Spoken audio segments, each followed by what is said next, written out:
आप देख रहे हैं खबरों, तबसरों और तज्जियात पर मबनी पाकिस्तान का सबसे मोतबर न्यूज शो दुनिया, कामरान खान के साथ।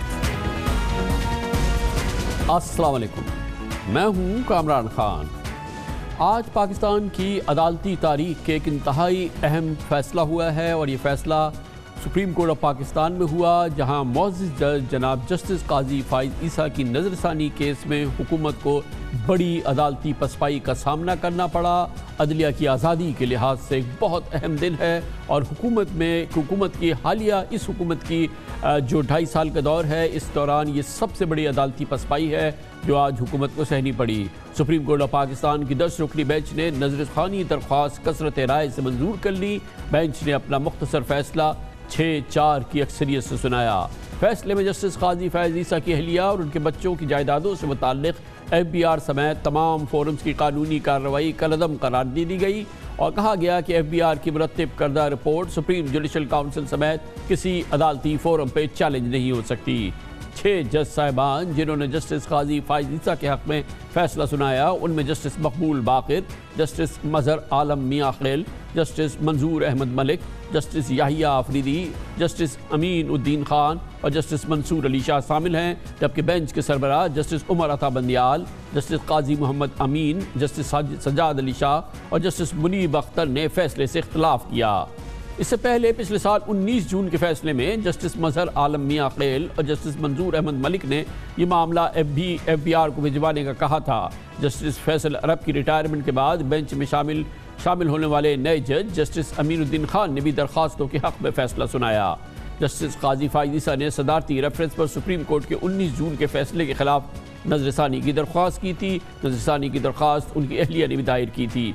अदालत ने अपने 7-3 के अक्सरियती हुक्म में कहा था कि जस्टिस फाइज़ ईसा के ख़िलाफ़ हुकूमती रेफरेंस कलअदम है, ताहम उनकी अहलिया के ऑफ शोर असासों का मामला FBI को भेजने का फ़ैसला हुआ था। आज अदालत ने वफाकी हुकूमत के वकील आमिर रहमान के दलाइल मुकम्मल होने के बाद महफूज फ़ैसला 1.5 घंटे के बाद सुनाया, जो कि मुख्तसर फ़ैसला भी सामने आया है।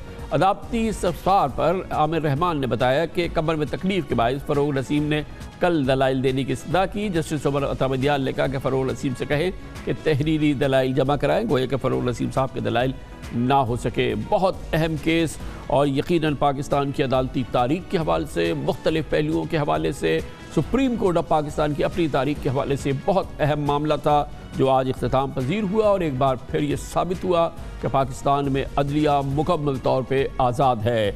इस पूरी सूरत हाल पे इस तारीख़ी फ़ैसले के हवाले से बात करेंगे। इसके लिए हमने स्टूडियोज़ में दावत दी है। हमें ज्वाइन कर रहे हैं मोहतरम बैरिस्टर सलाहुद्दीन अहमद साहब, प्रेसिडेंट हैं Sindh high court bar association की, अदलिया की आज़ादी के हवाले से बहुत नामवर एक्टिविस्ट हैं। बैरिस्टर साहब बहुत बहुत शुक्रिया। फ़ैसला तो आ गया। बैरिस्टर साहब, पहले तो मुझे ये समझाइएगा कि आम तौर पे कहा जाता है कि नज़रसानी में रिव्यू में गुंजाइश कम होती है, क्योंकि वो सुप्रीम कोर्ट का फ़ैसला होता है और रिव्यू में कम से कम एक साइल को तो ये बताया जाता है कि आप रिव्यू तो फाइल करते हो और फिर आपने देखा भी है, और कहा जाता है कि कोई बहुत बड़ा नक़्स सामने आए असल फ़ैसले में तो फिर रिव्यू में उसकी बात होती है। वो क्या चीज़ थी जिसने कि इसकी काया पलट दी इस केस की? शुक्रिया कामरान साहब। इस केस में सबसे पहले तो मैं ये कहूँगा कि काजी फाइज़ ईसा साहब और उनकी अहलिया को वो मुबारकबाद देनी चाहिए कि किस तरीके से उन्होंने तमाम प्रेशर्स और प्रोपेगेंडा के बावजूद अपनी वो हक बात पे खड़े रहे। इस केस में जो इशू था, जो रिव्यू में इशू था, वो ये था कि जब सुप्रीम कोर्ट ने को जो रेफरेंस थी, सदारती रेफरेंस थी, जब उसको कालेदम करार दे दिया था, तो उसके बाद क्या सुप्रीम कोर्ट ये इख्तियार रखती थी कि वो आगे FBI को मशवरे दे और डायरेक्शंस दे कि आप इस किस्म की आप इंक्वायरी करें और इन्वेस्टिगेशन करें और उसके बाद आप सुप्रीम जुडिशल काउंसिल के सामने लेके जाएं और सुप्रीम जुडिशल काउंसिल भी इस मुद्दत में उसके ऊपर कंसिडरेशन करे। तो ये जो तमाम ये वाला हिस्सा था, वो आज जो अक्सरियत का फ़ैसला आया वो ये आया कि ये तमाम जो डायरेक्शंस थी और ये जो तमाम कार्रवाई थी ये गैर कानूनी थी और इस किस्म की डायरेक्शंस नहीं देनी चाहिए थी। और जो बहुत अहम बात है